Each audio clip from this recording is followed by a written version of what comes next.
and welcome to Feels Like Magic, the podcast where you will get the grounded self-development wisdom you might need to feel amazing about the person you authentically are. I'm Jo, a transformational coach, speaker, and author, and for decades I was so stuck in self-criticism that I never thought I would feel good about being me. Now I inhabit a new reality, one where I care way less about what other people think. I'm willing to show up as the person that I am, and I deepen into self-love and acceptance every single day. Honestly, it feels like magic.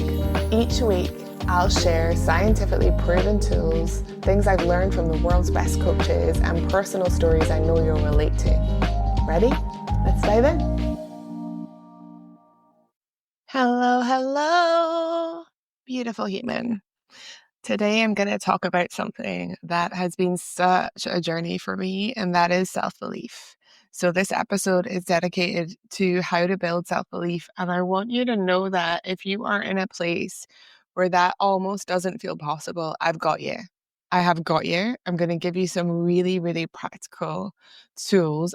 If no amounts of people sending you Instagram quotes and things like that is getting in, I've got you, my darling, and we're going to go there and we're going to go deep because this is such a huge topic and so many of us find ourselves so held back by self-belief. Just before I go any further, I want you to know that there's still time to just grab my free, really incredible training if you want to go a little deeper with me. So this is Become Your Own Permission Slip. It's really about self-validation, and that plays a part in self-belief. It really, really does. Because if we're always looking for other people to validate ourselves, our self-belief is kind of, it's not at its highest, right?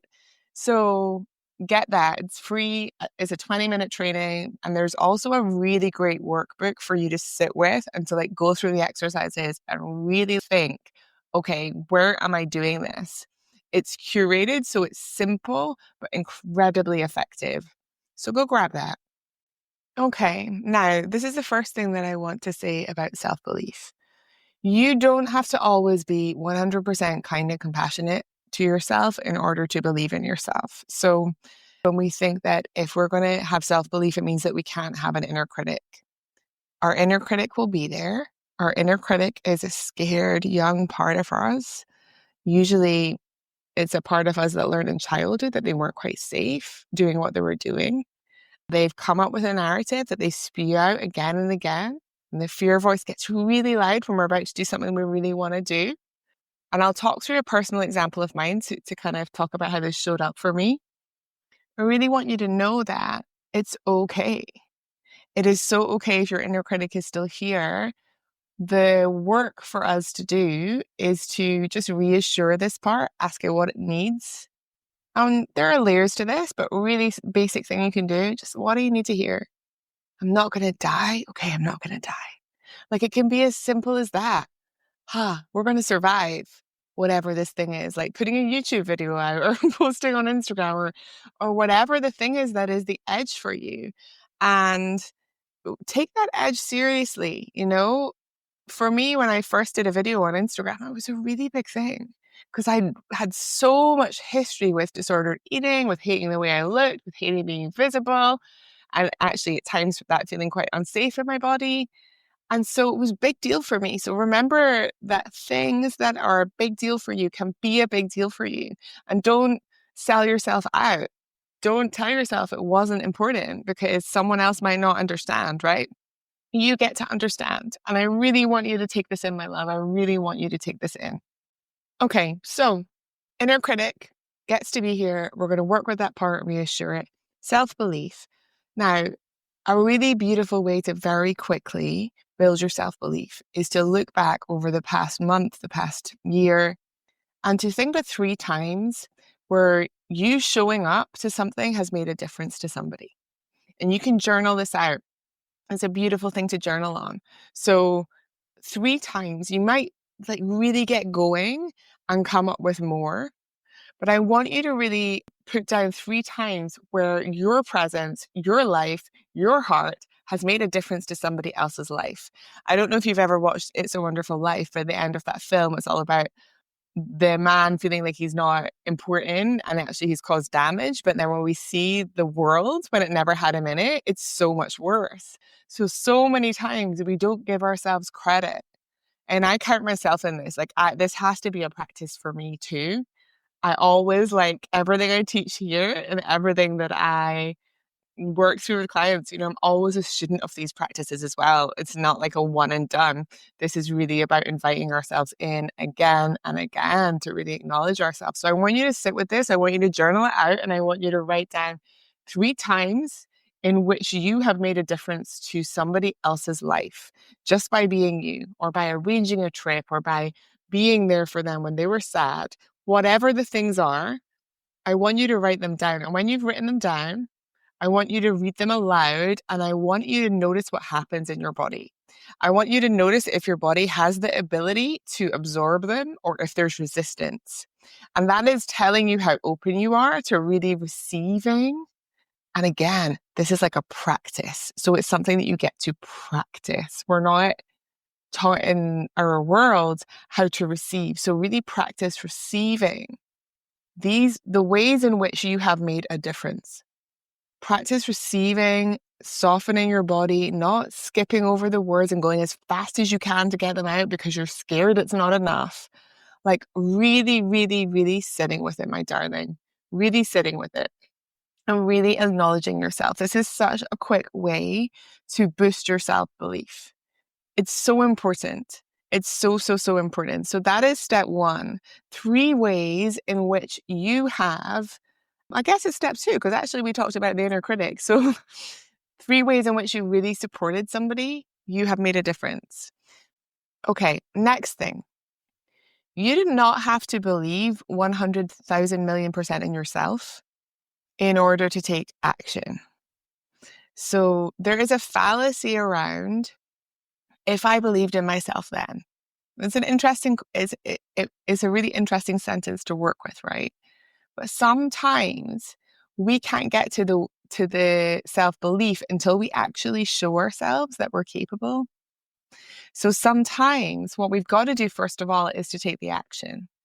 We've got to show up. We've got to really take whatever action it is. Again, I'm just going to use as an example. Maybe it's a post on Instagram, or maybe it is reaching out to a friend. Maybe it is giving that presentation in your job. Like, you don't have to 100% believe in yourself to make any of those things happen and take the action. But once you've taken the action, you need to celebrate it hard. You really need to celebrate it hard. So something that I learned in my very first career that took me a long time to shift is that, like, I used to work in PR, and I would get these placements for like really incredible things, and I would never celebrate them. I actually hardly even mentioned them because I was in my phase of hiding.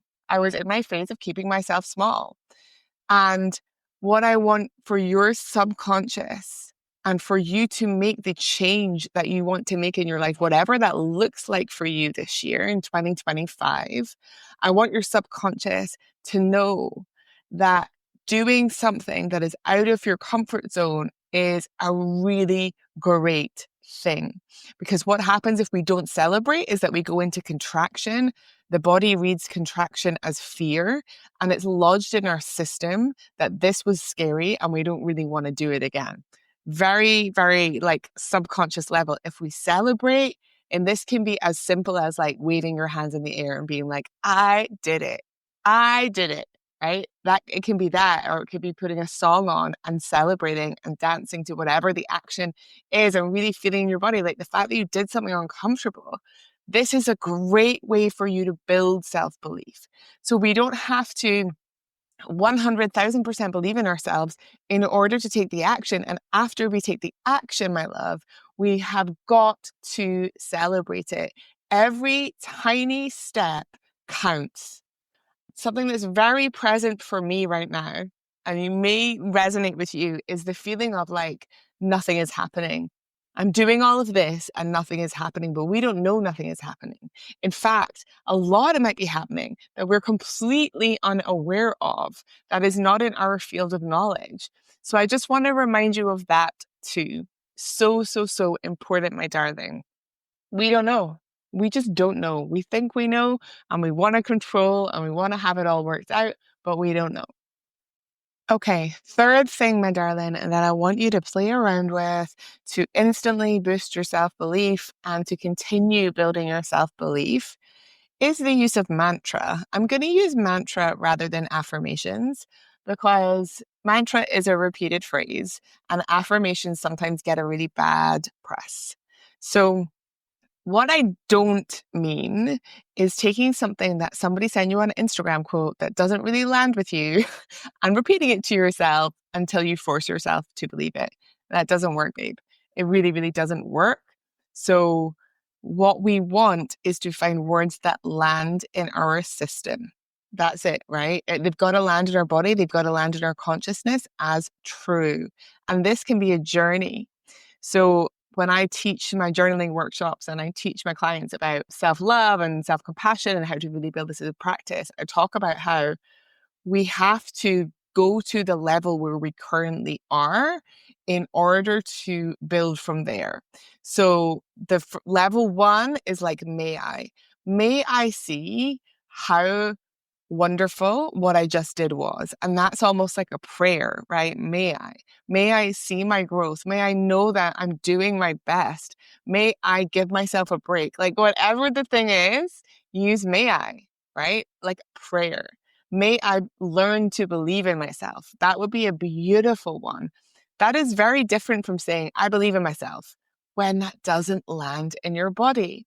So I really want you to be thinking about how you use your words and finding words that work for you.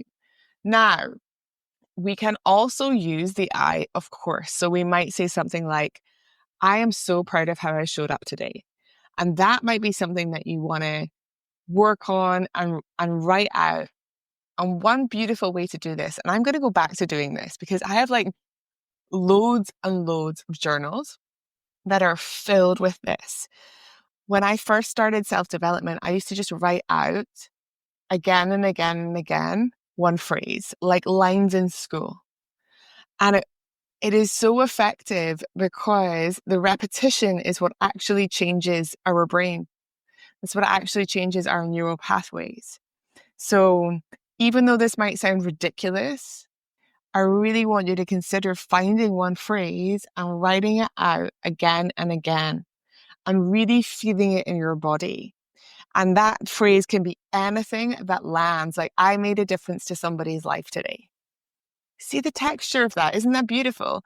Imagine repeating that to yourself again and again and really like absorbing it again, receiving it, and really starting to build your self-belief from there. The final thing, my love, that I want to touch on is that when things go wrong, when something goes quote unquote wrong, I don't really believe in right and wrong, but say that something doesn't go to plan, maybe like you have a failed launch or you don't have people show up to your workshop or nobody listens to your podcast or whatever the thing is, might be. When something goes wrong or when something doesn't go to plan, I'm going to say that I always need to bring myself back to this language. It does not have any impact on your self-worth and how much you should believe in yourself. That's just a thing that happened. If every time something happened in my business that didn't go to plan and I took it as a reason not to believe in myself, I would not still be here talking to you on this podcast. So I really want you to know that as well. Like, I remember when I was writing my novel and I was sending it out for submission, my first novel, it got like longlisted for prize and I was so proud and like so excited. And then I just got rejection after rejection after rejection. And of course I can look at the writing and the feedback and all of this stuff, but it has absolutely no correlation to my worth as a human being. I believe in myself. I wrote a book. I've written 2 novels. Do you know how many people think about writing a novel and they never do it? Do you know how many people think about making a podcast and they never get to 22 episodes, which is what I'm on right now? Like, it's things like this that I can skim over so easily and not let land in my body and land in my system. So I really want you, when you're thinking about self-belief, think about like, where have I just discounted like something massive that I did that was really great and wonderful? And use the mantra, start to develop it. You can even just do it for 5 minutes every morning to set yourself up. Our brains are most susceptible to change first thing in the morning and last thing at night. So those are the times where you really don't want to be on your phone. You really don't want to be Insta scrolling. I know we all do it, right? But I remind myself of this all the time. It's like, this is the last thing I'm going to hear today, or this is the last thing I'm going to put in my consciousness today. And same for in the morning. Decide on what that is. So for me, at the moment, I listen to my vision for the year. It's the first thing that I do in the morning. I listen to my vision for the year that I did in my workshop. And it just sets the tone for the rest of the day. So I really want you to think, my love, about how you can use these skills, these tools to boost your self-belief, no matter how you're feeling about yourself right now. And this goes for things you've already freaking done. The fact that your inner critic gets to be here, it's not an either or. And using mantra, using words to really affirm to yourself, to really get into your consciousness that you can do it. You can. It's okay if you don't fully believe that in the beginning, but just keep on taking the action that is going to help this scared inner child inside, these parts inside that are really worried for you. Keep on taking the action, keep on celebrating the action. Do you know what? Those parts start to relax. The fear starts to relax. And you start to step into this space where you're like, I actually do believe in myself more. And I would say to you, if I'm really honest, the things that have made me believe in myself the most have been coaching containers, because I have stepped up in ways that I never saw myself do in these places, because there has been so much on the line. It's been such a high investment. It's been such a high caliber of people, so many things. And I've stepped up again and again, and that has really supported me and helped me. And if you're interested in that, I have the most beautiful group program, which will be running again soon. And it is all about how to remove the internal resistance, get out of your own way, and create the life that you want. So it's transformation on the deepest level. If you want to know more about that, just send me an email with the word course, and I will reply and give you the details. Find out if you're called to go deeper. There may be a reason why you're listening to this podcast. There may be a reason why we found each other. So those are the things, my darling. I'm sending you so much love. I believe so deeply in you. I believe that you're powerful, you're magical, you're capable, and I believe more than anything else that we need your light. We need you to stop dimming yourself and to be in your fullness in the world. And I will always be here and always be a stand for that. I'm sending you so much love. Have a beautiful week, and I will see you soon. Thank you so much for being here and being you. If you're ready to dive deeper on your self-development journey, visit joannebell.org, where you can sign up to get even more magic, access incredible bonuses, and find out more about working with me.